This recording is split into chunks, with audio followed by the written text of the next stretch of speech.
Салам достор, назарыңыздарда Аралаш медиа. Бүгін сіздерге Люпен деп аталған қызықты сериалды қысқаша баяндап бермекчимин. Сиз шашпай отырып, мага жакты белгисин басып, видеону аягына чейин көрүүгө даяр болуп калган болсоңуз, биз баштадык. Тасманын эң алгачкы көзүрмемдери Париждеги Лувр музейинде башталат. Ал жерде Мария Антуанеттанын алкагы деген өтө баалуу бриллиант менен жасалган мончок сатууга коюлган. Биз дал ошол музейдеги тазалоочу болуп иштеп жүргөн Асан менен таанышабыз. Негизи ал бул жерде жөн эле тазалоочу болуп иштеп жүргөн эмес болчу.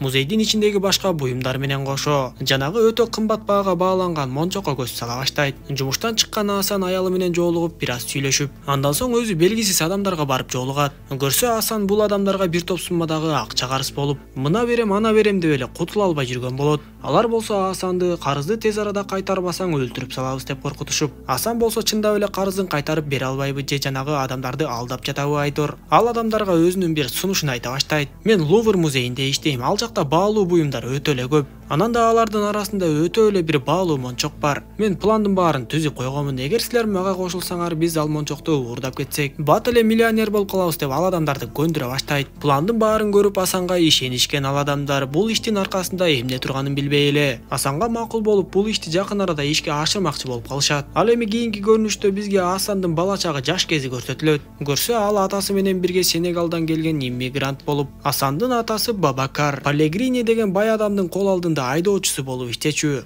Бабакар Палегриниге ак кызматын өтөп жүрүп, бирок күндөрдүн биринде ал күтпөгөн жагдай болот. Жанагы Палегрини сактап жүргөн өтө баалуу мончок күндөрдүн биринде жок болуп кетип, Палегрини Бабакарды бул нерсе сенин гана колуңан келди деп айыптап, элге чуу жаратып Бабакарды түрмөгө отургузган. Бирок Асандын атасы Бабакар түрмөдө да көп өтпөй эле өзүн өзү өлтүрүп алганы белгилүү болот. Жаштайынан эле Асандын жашоосу ушундай өкүнүчтүү башталып, ал атасын акыркы сапарга узатып жатканда жанына Палегрининин аялы келет. Бирок Асан буга чейин каралашып жүргөн Палегрининин аялын уруп да ойнобой, силер атама жала жаптыңар, ал эч кандай мончокту уурдаган эмес деп айтып, ошондон ары артына кайрылбай кетип калган болчу. Ошентип Асан азыркы мезгилде жанагы командасы менен бирге ошол 25 жыл мурда атасы уурдады деген мончокту бүгүн кайрадан уурдаганы турат. План дал ушул күнгө дайындалып, бул күнү ошол мончокту сатуу үчүн аукцион болуп өтмөк. Асан бардык документтерин жазатып алып, ошол аукционго өтө бай адамдын ролун ойноп келет. Аукцион башталары менен эле Асан мончокту эч кимге бербей, улам сайын бааны көтөргөндөн көтөрүп кете берди. Анткени бул учурда анын командасы видео камераларды өчүрүп, жана да башка жумуштарды аткарып жетишиши керек эле.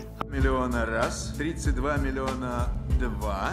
Акыры ага командасы тараптан белги келгенден кийин Асан аукциондогу мончоктун баасын 2 эсе көтөрүп салат. Аны укканда айлана тегерегиндеги байлардын баардыгы таң калып, албетте Асанга атаандашып мончокту андай баага сатып алам деп чыккан эч ким болгон жок.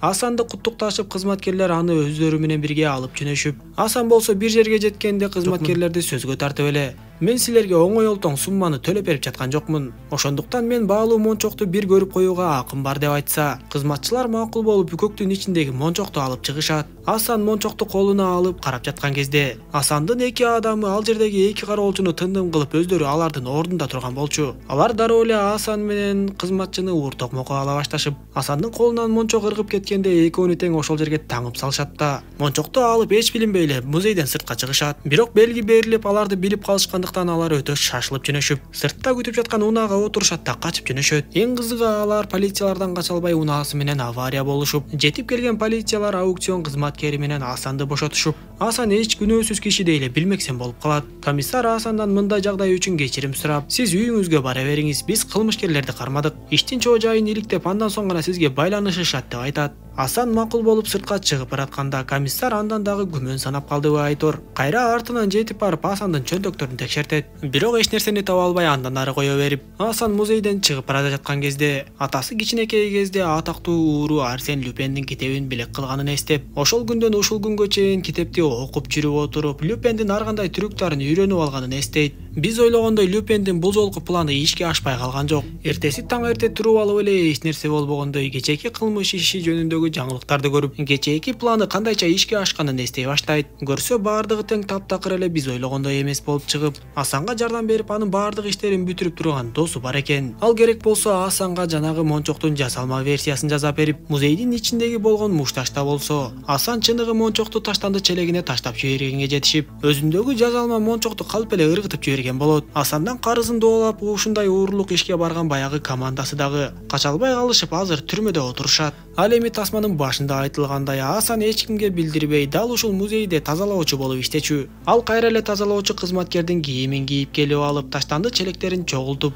баштыкка салып таштандыны сыртка алып чыгып жөнөгөн. Бирок кароолчулар бул жерде керек болсо таштандыны да текшеришкендиктен, Асан баштыктын түбүнө баалуу мончокту салып, үстүнө болсо атайын памперстерди жазап салып койгон болчу. Кароолчу баштыкты ачып, аны көргөндө эле жийиркенип Асанга алып кет деп айтат. Асан болсо ал баштыкты андан ары сырттагы чоң таштанды челекке таштап жатып, акырын билгизбей баалуу мончокту алып чөнтөгүнө салат да андан ары жүрүп кетет. Мына ошентип Асан музейге тазалоочу болуп кирип, бир эле заматта миллионер болуп чыгып калды. Ал мындай трюктарды атасы берген Арсен Люпендин китебин кайра-кайра окуп жатып үйрөнүп алган. Чынында атактуу Арсен Люпендин ыкмалары өтө эле көп болчу. Андан соң Асан үйүнө барып, аялы жана баласы менен жолугуп, эртеси күнү ал баласына ошол Арсен Люпендин китебин берип жатканын көрөбүз. Арсен Люпен не просто книга. Это мое наследие.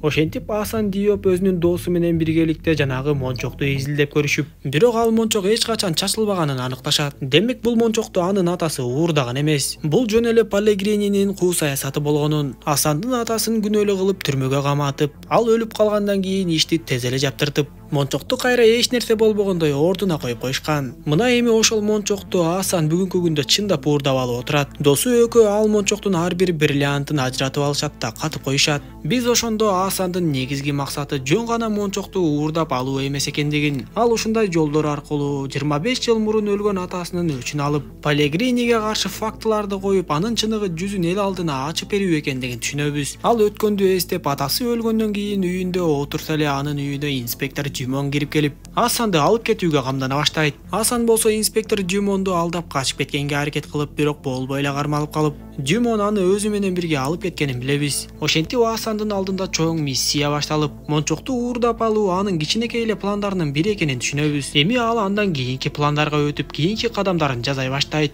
Эми ал Камне деген адамды түрмөдөн издеп табышы керек болот. Камне деген адам түрмөдө Асандын атасы менен бир бөлмөдө отуруп, керек болсо азыркы күнгө чейин деле түрмөдө экендиги белгилүү болот. Анда Асан ошол түрмөгө барып, өзүнө окшош бир кара терлүү адам менен жолугуп, азыр мен сенин ордуңа түрмөгө кирем, сен болсо менин ордума сыртка боштондукка чыгып кетесиң десе, ал түрмөкөч Асанга бир да грамм ишенбейт. Анда Асан өзүнүн укмуштуудай жөндөмүн көрсөтүп, тигил адамдын колундагы кишенди чечип ала коет да өзүнө салып салат. Ал баардыгын изилдеп койгондуктан дал ушул мүнөттөрдө кароолчулар дагы алмашмак. Демек бөлмөдөгү эки кара терлүү адамдын кимиси кылмышкер, кимиси жөнөкөй адам экенин жаңы кароолчулар баамдай деле алмак эмес. Анын үстүнө кишен Асандын колдорунда тагылып тургандыктан, жаңы эле алмашкан кароолчулар Асанды ичкериге алып кирип кетишти. Ошентип эми Асандын түрмөдөгү жашоосу башталып, ал акырындан Камнени издеп баштап, бирок түрмөнүн ичиндеги жашоо ал ойлогондон кыйыныраак болгондуктан бир аз кыйынчылыктарга кабылып жатты. Ошентип издеп жүрүп, акыры ал түрмөнүн ооруканасында ооруп жаткан Камнени да таап, сиз атам менен бир канча күн бою бир бөлмөдө отурган экенсиз. Мен Бабакардын баласы Асанмын. Атам тууралуу чындыкты билгим келет деп сурап баштап, Камне болсо Асанга мен эч нерсени билбеймин. Атаң мага болгону бир китеп таштаган. Балким сенин суроолоруңдун жандырмагы ошол жакта болуп жүрбөсүн деп айтып, ошол китепти менин бөлмөмөн жакшылап карап көр деп айтат. Анда Асан дароо эле барып, анын бөлмөсүнөн ошол китепти издеп жатып таап алып, ичин өтө кылдаттык менен карап жатып, чындап эле атасы күнөөлүү эмес экенин билип,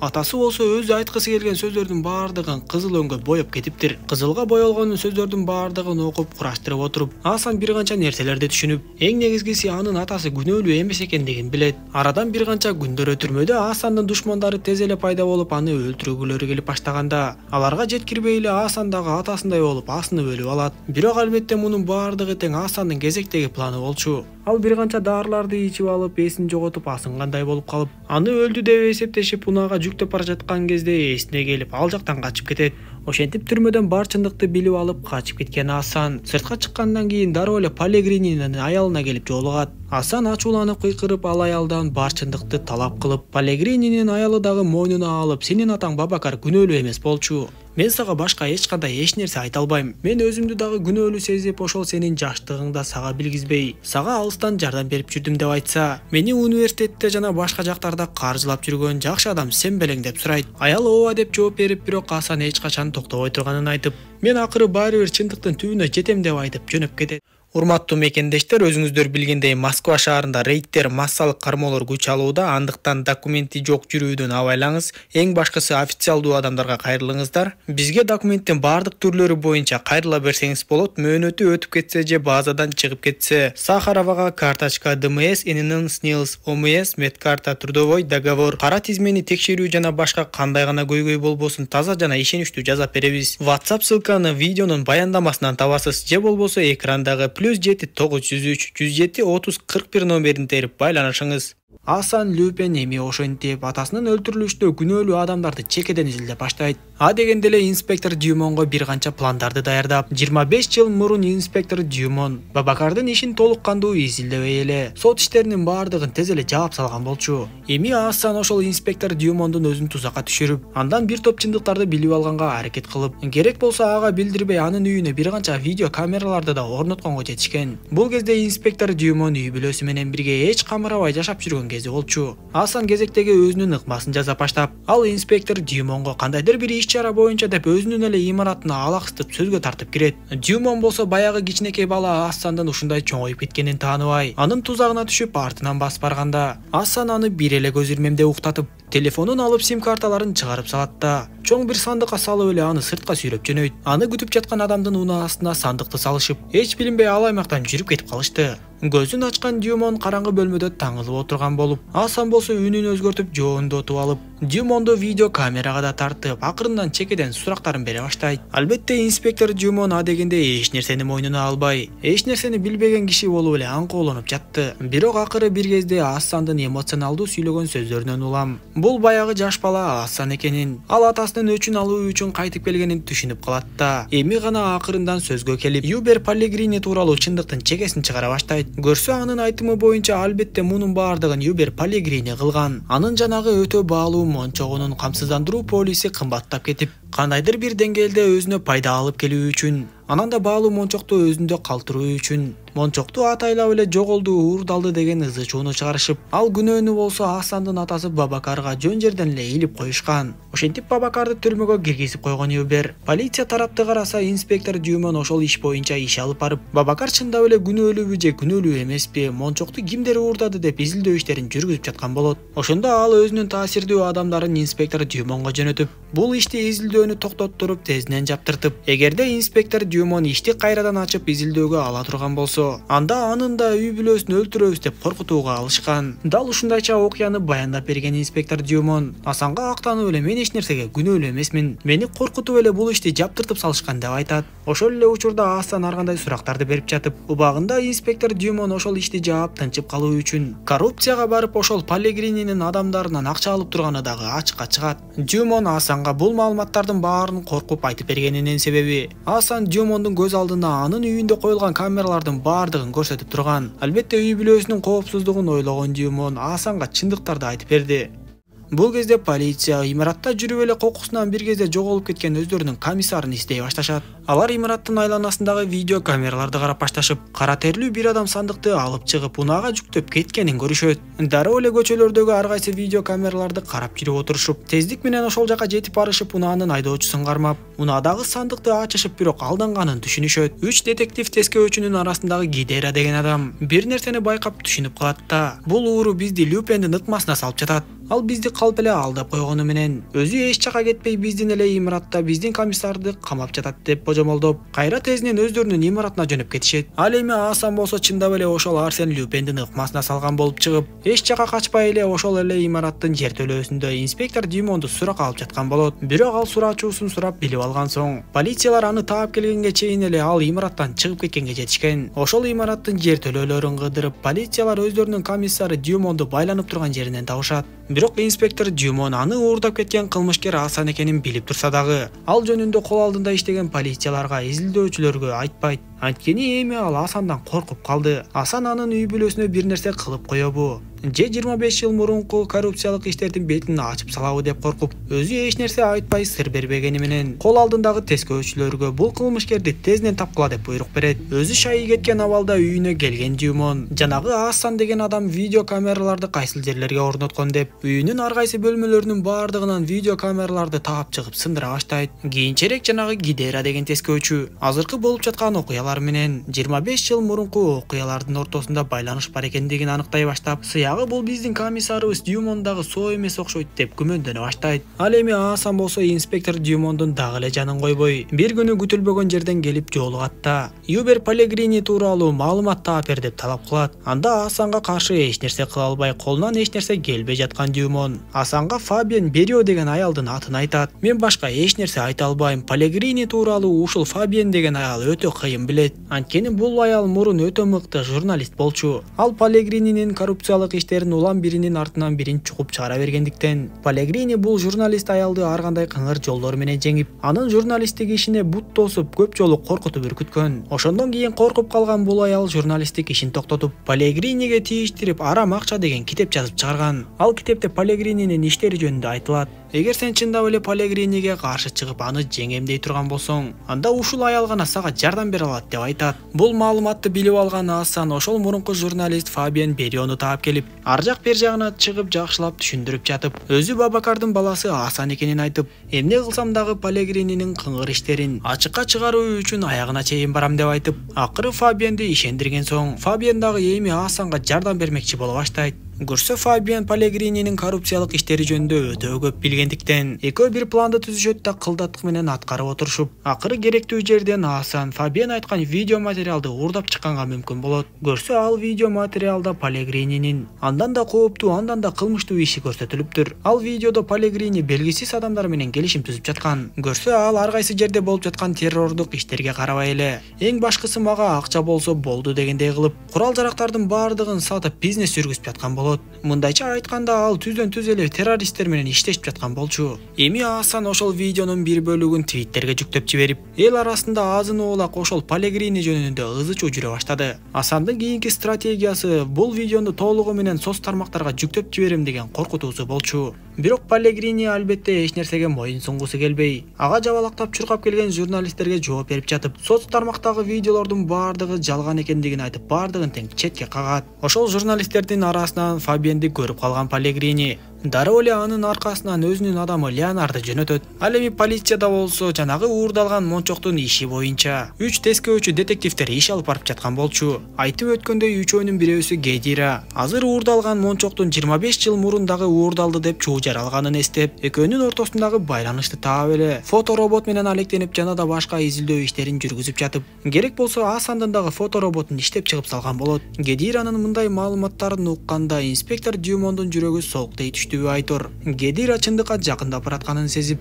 Гедира сен болду мындан ары бул ишти изилдебейсиң деп, аны бул изилдөө ишинен четтетип салат. Асан болсо эми теле берүүдөгү бир программага чыгууну көздөп, ошол жака барып толук видеону көрсөтүп, Палегрининин жүзүн өтө көп элдерге көрсөтүүнү чечет. Анын бул планы ишке ашып кетсе, Палегрининин эл алдындагы аброю албетте өтө эле түшүп кетмек. Бирок бул жолу баардыгы Асан ойлогондой болбой калды. Анткени ал теле берүүдө отуруп видеону жандырган кезде Палегрининин террористтер менен сүйлөшүп жаткан видеосу таптакыр эле башка өңүттө кесилип чыгып калган болот. Эч кимге таанылбоо үчүн өзүн өзгөртүп келген Асан студияда отуруп ошол акыркы мүнөттөрдө гана жаңылганын түшүнөт. Көрсө чириген бай Палегрини бул студиядагы адамдардын баардыгын эбак эле сатып алып коюптур. Анда Асан өзү жок дегенде колго түшүп кармалып калбоо үчүн ал жердеги алдынан чыккан адамдарга катуу каршылык көрсөтүп, имараттан качып чыгып изин жашырып кетет. Теле берүүдөгү бурмаланган нерсени көргөн Палегрининин кызы Джулиетта теле берүүдөгү бурмаланган видеого ишенип калат да, ал дагы атасынын күнөөлүү эмес экендигине ишенип, өзүнүн божомолун атасына айтып, бул нерсенин баардыгын кылып жаткан баягы Бабакардын баласы Асан окшойт. Ал атасы үчүн өч алгысы келип, эми бул жолу чындап эле мончокту уурдап кеткен окшойт деп айтып берет. Ал эми Палегрининин адамы Леонар болсо, эч билдирбестен Фабианды аңдып жүрүп отуруп, анын үйүн билип алат. Үйүнө кирип барып, мурунку журналист Фабианды коркутуп,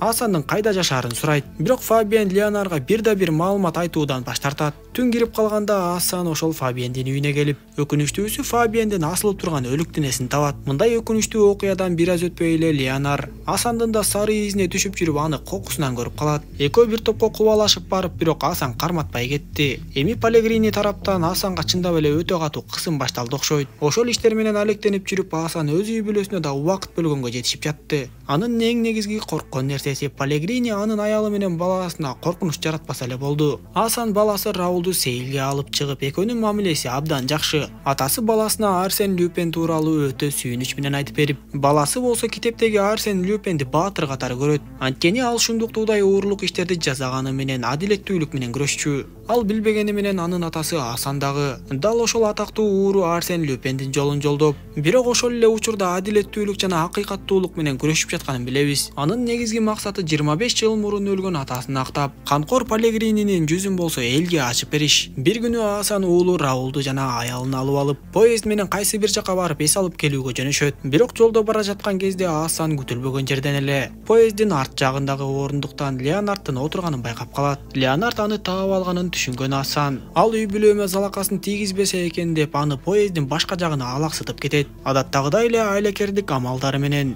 күтүлбөгөн жерден Леонард менен мушташып, аны бир бөлмөгө камап салып, кайрадан үй бүлөсүнүн жанына келгенге мүмкүн болот. Бирок бир канча убакыт өтпөй Леонард кайра эле бөлмөдөн чыгып келип алып, станцияга да жетип калышкандыктан Асан баласы менен аялына поездден түшө бергиле деп айтып, мен азыр артыңардан барам деп коет да жанагы Леонард менен тиктешип кала берет. Леонард болсо Асанды ордунан тургузуп тапанчасын такап, эми ишиң бүттү, эч жака кача албайсың дегендей кылып акырын поездден алып түшөт. Бирок ошол замат эле ал жерге полициялар жетип келишип, Асан колун көтөрсө Асандан өтүп, анын артындагы Леонардты баса калып эле текшерүүгө ала башташат. Көрсө Асан бул жолу дагы Арсен Люпенден түрөгөн колдонгон болуп, ал жана Леонардты бөлмөгө камап келгенде эле бүт баарын ойлонуштуруп, буга чейин уурдалган зер буюмдардын бирин Леонардтын чөнтөгүнө салып ийгенге жетишиптир. Андан тышкары полицияларга чалып билдирүү берип, Леонардтын кебетесин айтып койгон. Полициялар болсо ошол жердеги Леонардтын чөнтөгүнөн тапанчаны жана зер буюмду таап чыгышып, аны кое бербей андан ары полиция мекемесине алып кетип калышат. Ошентип Асан үй бүлөсүнө эч нерсе билдирбей, андан ары деңиз жээгине барып эс алып жүрүшкөндө эле бир кезде ары басып кеткен Раулду издеп таппай калышат. Ошондо гана Асан канчалык айлакер амалдуу болбосун, Пелегрининин адамдары болбой эле анын изине түшүп, баласы Раулду уурдап кетип калганын түшүнөт. Эми эмне кылаарын билбей башы катып турган кезде аны күтүлбөгөн жерден баягы детектив Гидера таап келгенин көрөбүз. Гидераны болсо инспектор Дюмон бул иштен бошоткон болчу. Бирок ал болбой эле бул ишти иликтөөнү улантып, Асанды таап келген болот.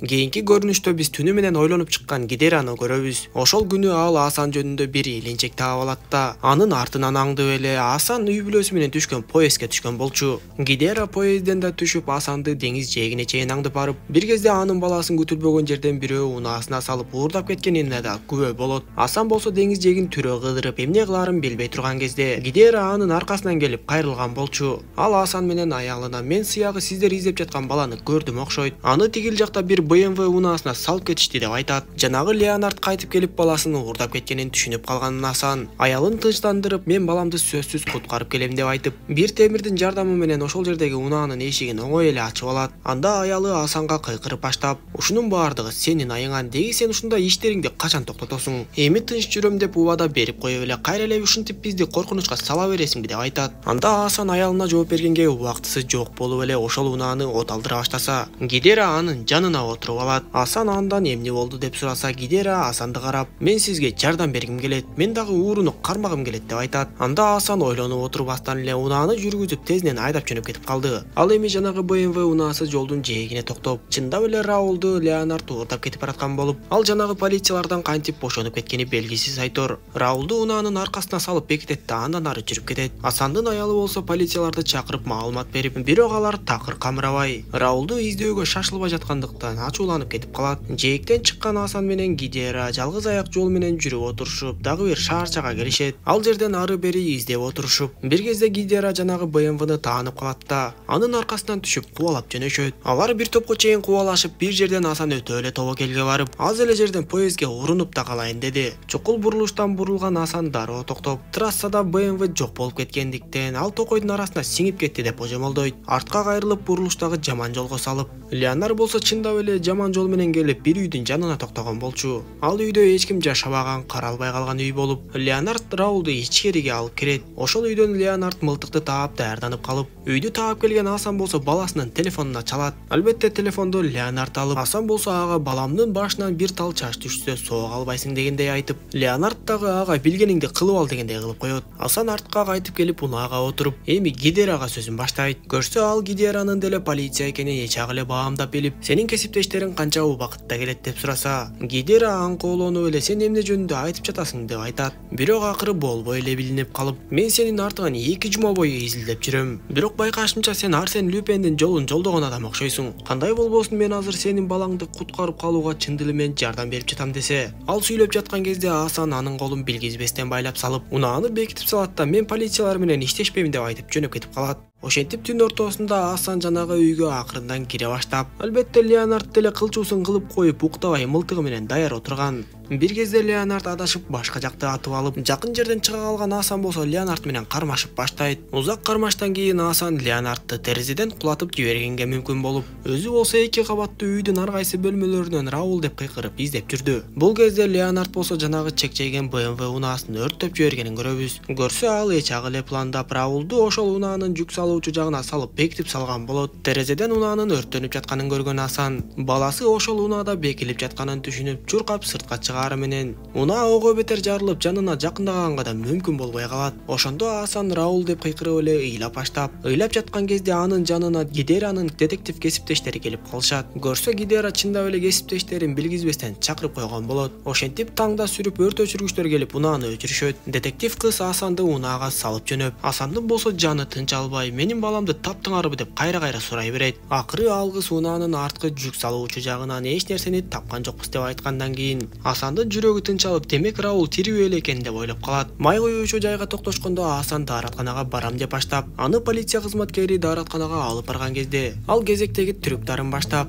дегенде полиция кызматкерин алдап, андан соң шамдагай жана ыкчам кыймылдары менен полициянын өзүн ошол жакка кишендеп, унаасынан жаңы эле түшүп жаткан адамдын унаасын тездик менен айдап кетип калат. Кийинки көрүнүштө бизге кайрадан мурунку күн көрсөтүлүп, унаада байланып бекилип калып калган Гидера бир айласын таап унаанын терезесин сындырып, колун дагы бошотуп алган соң жанагы үйдү көздөй чуркайт. Үй жака жетип келсе жанагы унаа өрттөнүп жаткан болуп, жүк салуучу арткы бөлүгүнөн Раулдун кыйкырып жатканын угуп калат. Дароо эле темир менен кайрып ал жакты ачып Раулду куткарып калып, качып жөнөгөндө аларды көрүп калган Леонард мылтыгы менен аткылап кубалап жөнөгөн. Бирок Гедира Раулду унаага салып качып кеткенге жетишти. Дал ушул мезгилде гана Гедиранын детектив кесиптештери Асандын ыйлап жаткан жеринен барып кармап калганын түшүнөбүз. Кийинки көрүнүштө Полигрини Дюмонду кайрадан өзүнө чакырып алып, азыр жанагы Асан Диоп деген адам мага каршы чыгып жүргөнүн билесиң. Анын баласын кече менин адамым мурдап кеткен болчу. Бирок ал бала азыр сенин Гедира деген адамыңдын колунда экен. Өзүң билгендей экөөбүз көптөн бери иштешип келебиз. Сен ошол Асандын баласы Раулду полиция бөлүмүнө алып барбай, аны менин колума алып келип тапшырышың керек. Албетте ишиңе жараша сыйлыктарың болот деп айтса, Дюмон макул болуп Гедира менен байланышууга жөнөйт. Гедира баланы алып полиция бөлүмүнө келгенде, ал жердеги Дюмондун адамдары Гедираны башка дарекке барууну талап кылышат. Бул кезде качып жок болуп кеткен Асан болсо Полигриниге каршы кезектеги пландарын ойлонуштуруп жаткан. Гедира баланы алып башка дарекке келгенде аны Дюмон тосуп алып, Дюмон калп эле Гедираны алдап, мен сени чынында баалап аптырмын. Көрсө сен чындап эле кылмышкерлердин сары изине түшүп турсуң го деп мактап, эми баланы мага таштап кете бер, баланын коопсуздугу менде болот. Андан аркы ишти өзүм алып барам деп айтса, Гедира өзүнүн комиссарынан өзү бир аз күмөндөнгөнсүп, бирок жетекчиге каршы чыкпайын деп баланы тапшырып берип кетип калат. Асанга баласы телефон чалып, мен Полигрини деген адамдын колундамын деп айтып өчүрүп коет. Убакыт өтүп, бул жолу Асан кандай планды ойлонуштурду белгисиз айтор. Ал ашпозчунун кийимин кийип эле ошол баласы кармалып турган имаратка келген. Бир катар иштерди жазап, Полигрининин 2-3 адамын уктаткан соң, башка кийимдерди кийип алып сыртка чыгат. Ал эми инспектор Дюмон болсо бир бөлмөдө Раулду өзү карап отурган болчу. Бир кезде ага бир номер телефон чалып, Дюмон алып көрсө эле ал жактан Полигрини сүйлөй баштайт. Ал Дюмонго Асан баласын алып кетүү үчүн бизге коркунуч жарата баштады. Сен тезинен баланы алып чыгып, сырттагы менин адамдарыма кара унаага салып жибер деп айтат. Анда Дюмон эч нерседен күмөн санабай эле баланы өзүнүн адамдары менен кошо алып чыгып кара унаага салып жиберет. Андан соң кечеде эс алып жаткан Полигрининин өзүнө келип, андан аркы кадамдар жөнүндө сүйлөшөйүн деп Раулду кара унаага салып жибергенин айтса, Полигрини түшүнбөй, мен сага эч нерсе деп чалган жокмун го деп айтат. Ошондо Дюмон алданганын түшүнүп, көрсө жаза алмай интеллекттин жана башка программалардын жардамы менен бардыгын жаза койгон Асан телефондогу үндү так эле Полигрининикиндей кылып Дюмонду алдап кеткен болот. Дюмон болсо баланы кара унаага салып берип, кара унаада болсо Асан өзү олтурган болчу. Ошентип Арсен Люпендин китебиндегидей эле Асан Диоптагы душмандарынан бир кадам алдыга жүрүп жатты. Деген менен бул жолу Асандын аялы аны артка тартып койгон болуп, ал баласы жоголгондугу үчүн өтө тынчсызданып, Асандын досу Бенге барып болбой атып бүт бардык маалыматты билип алыптыр. Асандын душманы Палегрини экенин жана мунун бардыгы эмне үчүн экендигин билген Бенджамин Асандын досу Бенден мончоктун бир бриллиантын алып Палегриниге өзү барып жолуккан болот. Ал Палегриниге мончоктун бир бриллиантын кайтарып берип, мага менин баламды кайтарып бергиле. Ооба, силердин мончогуңарды Асан урдаптыр. Мен мончоктун кайда экендиги жөнүндө маалыматтарды айтып берейин. Силер болсо мага баламды берип, бизди жайыбызга койгула десе, Палегрини Бенджаминге мага азыр мончок керек эмес. Мага азыр сенин күйөөң Асан керек деп коет. Ошентип Палегрини Асандын аялын эбак эле тузакка түшүрүп алган болуп, Асан Раулду үйгө апасына кайтарып келип бергенде, Бенджамин баласын кучактап жатып Асанга качып кет деп билгизбей айтат. Ошондо Асан дагы үйдө Палегрининин адамдары бар экенин түшүнүп калып, дароо качып жөнөдү. Асан болсо караңгылыкка сиңип, кайрадан карматпай жок болуп кетет. Эртеси ал досу Бен менен андан ары кандай кадамдарга бараарын акылдашып жатканын көрөбүз. Бир топ пландарды түзүшүп, күндөрдүн биринде Гедира кофесин кармап сыртка чыгып келатса эле ага белгисиз бирөө телефон чалып калат. Телефондун ары жагындагы адам сүйлөп баштаганда Гедира анын Асан экенин билип, Асан болсо Гедирага айтылган күнү, айтылган саатта, айтылган жерге жолугушууга кел деп айтат. Асан өзү болсо көчөдө кетип бара жатып Палегрининин кызы Джульеттага жолугуп калат.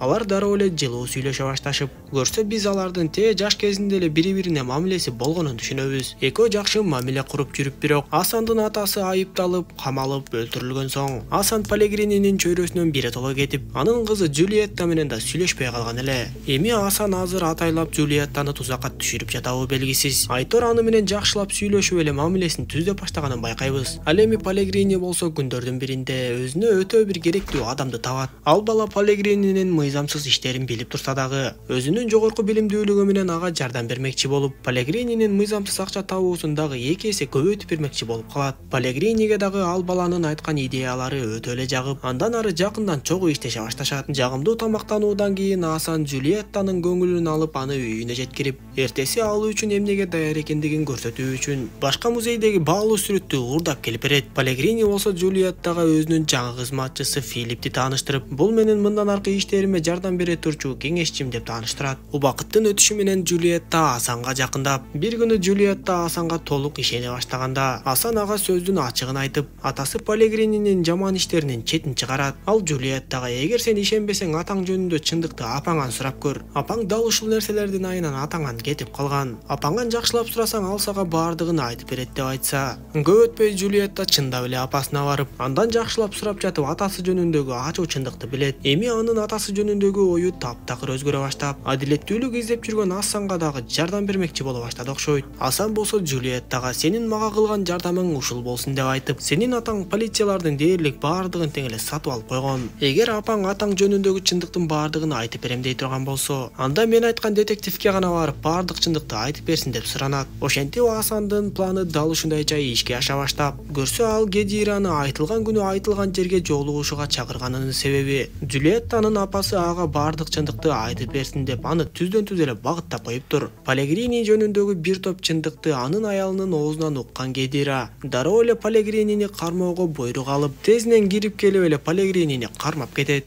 Бөлүмдүн башында дипломат көтөргөн бир адам көчөдө басып бара жаткан кезде, аны белгисиз адам сүзүп кулатат да, андан соң дипломатын алып качып жөнөйт. Ошол жерде турган Асан болсо ага жардам көрсөтмөкчү болуп, орунун аркасынан чуркап кетет да, бир канча мүнөттөн кийин кайтып келип дипломатты кайтарып берип, бардыгы ордунда бекен текшерип коюңуз деп айтат. Ал адам бардыгы ордунда экен деп Асанга рахматын айтып, Асан болсо ал адамга эч нерсе эмес Люка деп эле басып кетип калат. Ал адам болсо таң калган бойдон эле калып, көрсө анын аты чындап эле Люка болчу экен. Ал эми Палегринини кармап келген детективдер болсо, Палегрининин маңдайына Асан менен Леонардтын сүрөтүн коюшуп, буларды таанысыңбы деп чекеден сурактарын кое башташат. Анда Палегрини тайсалдап тыңгылыктуураак жооп бербей, убакытты созуп жатса эле ага кимдир бирөө телефон чалып калат. Анда Палегрини башкы детективге министр сиз менен сүйлөшөм деп жатат деп телефонду берип, башкы детектив болсо сауда министри менен сүйлөшкөндөн соң Pellegrinini кое берип жибергенге аргасыз болушат. Анткени министр жана башка жетекчиликтердин айтымы боюнча алар Pellegriниге кандай гана күнөө такпасын, далилдериңер жетишсиз деген шылтоону коюшкан. Бирок Pellegrini жөн кетпей детективтерге "Мен бул кылмышкерди тааныйм, мунун аты Асан Диоп" деп айтып кетет. Детективтер болсо Асан Диоптун аты жөнүн билип алышкандыктан эми ал жөнүндө тыкыр изилдөөнү башташат. Асан болсо Джулиетта менен жолугуп, "Сенин атаң мага аябай эле өчөшүп калды. Бирок сен эч нерсе болбогондой жүрө бер. Атаң сени эч убакта күнөөлөй албайт, ал мени гана күнөөлөйт" деп Джулиеттаны тынчтандырып жана коштошуп кетет. Pellegrini болсо өз бөлмөсүнө өзүнүн кылмыштуу иштерин бүтүрүп жүргөн эки адамын чакырып, андан ары эмне кылышаары жөнүндө айта баштайт. Алардын бири албетте Леонард болсо, экинчиси Паскаль болчу.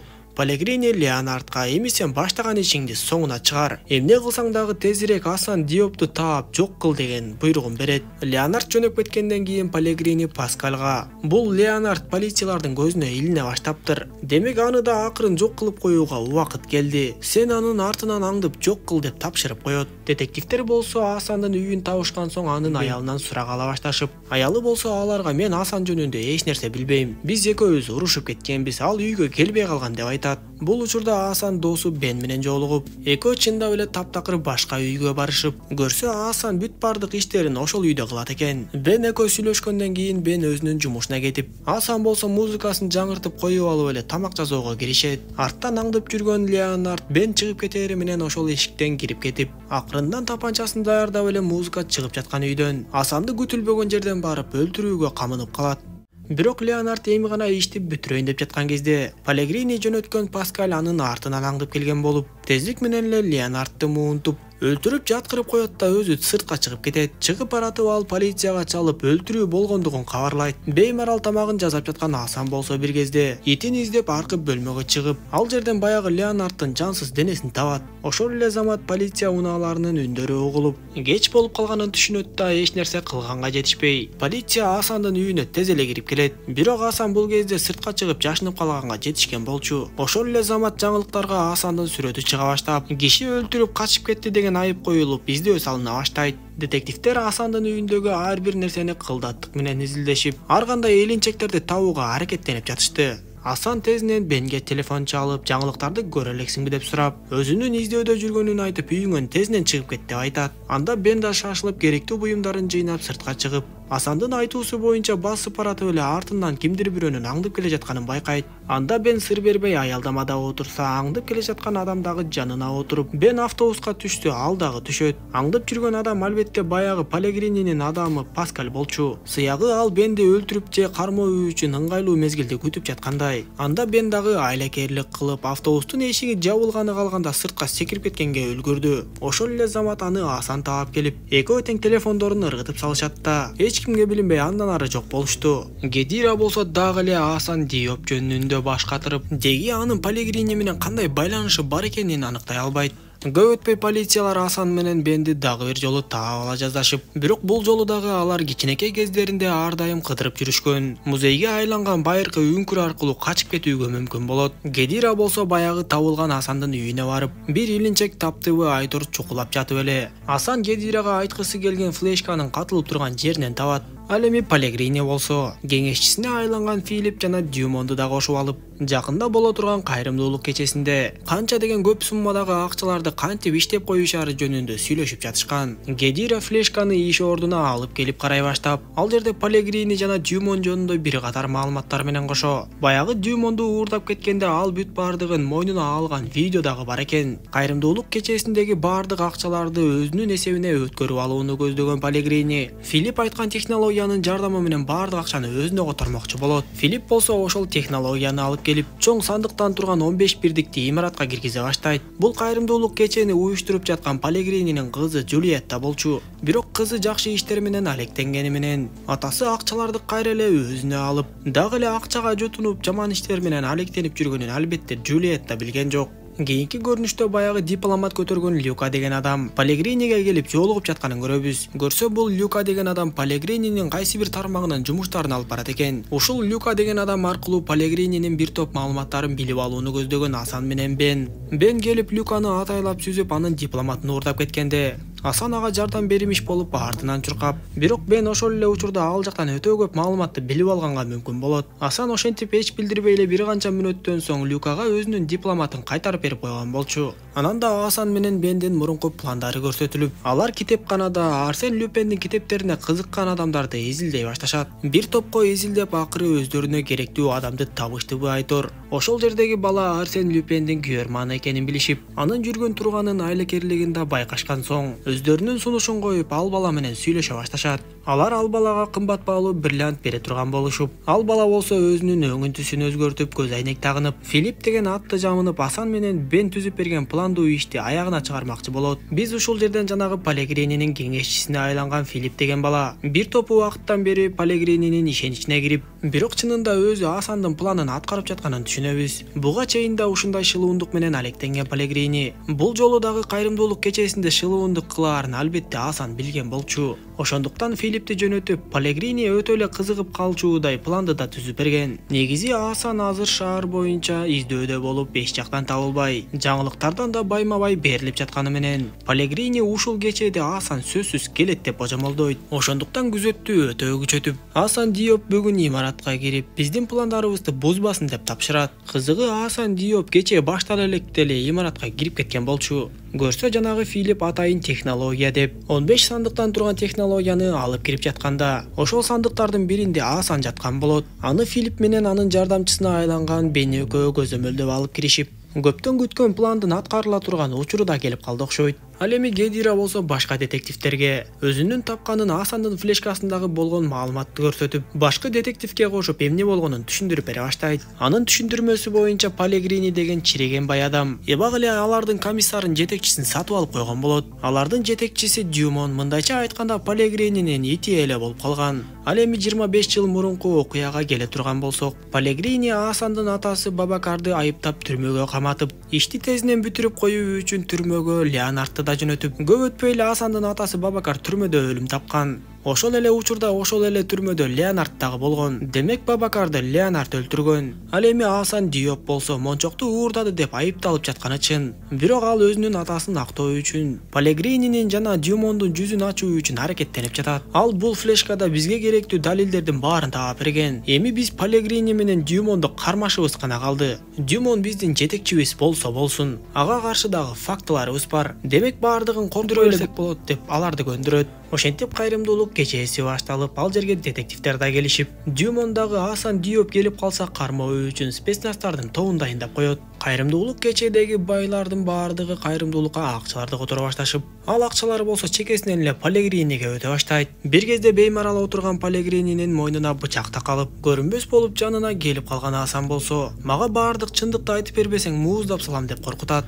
Анда Палегрини Асанга баардык чындыкты айта баштап, өз оозу менен бүт баардыгын айтып бергенден кийин, мен сага чындыкты айтканым менен элдин баары сага ишенбейт. Сен эми бул имараттан чыга албайсың. Акылың болсо келбей эле койсоң болмок деп айтат. Өзүнө керектүү сөздү уккандан кийин Асан ал жерден шып жоголуп, имаратты тегеренип качып Палегрининин адамдарынын шайын кетирет. Бир тобунун эсин оодарып тынчыткандан кийин сахнага чыгып бар чындыкты элге айтууга жөнөйт. Бирок аны сахнага чыгарбай Дюмон аркасынан токтотуп калып, алып кетейин деп жатса, Дюмонду аңдып келген өзүнүн детективтери жетип келет. Алар баардык чындыкты билип калгандыктан Асанды кармоонун ордуна Дюмонду кармашып, Дюмон болсо өз жетекчиңерди кармайсыңарбы деп таң калып калат. Башка детективтер Асанды дагы кармап калалы дешип, бирок Гедира дагы Арсен Люпендин күйөрманы болгондуктан адилеттүүлүк үчүн күрөшүп жаткан Асан Диопко бир мүмкүнчүлүк берүүнү чечип, кесиптештерин токтотуп Асан айтуусун айтып алсын дегендей кылат. Анда Асан түз эле сахнанын ортосуна чыгып барып, Филипп менен Бен болсо чоң экранга Палегрини жана Дюмондун мыйзамсыз иштеринин баардыгын чыгарып беришет. Асан өзү болсо элге кыйкырып, менин атам Бабакар күнөөлүү болгон эмес, ага жала жабышкан. Журналист Фабиан Бериону дагы өлтүргөн ушул адам. Менин атамды айыптап түрмөгө каматып өлтүрткөн дагы ушул адам. Баламды уурдап кетип менин үй бүлөмө коркунуч жараткан дагы ушул адам. Анан да эң негизгиси чыныгы ууруу адам деп ушуну айтса болот.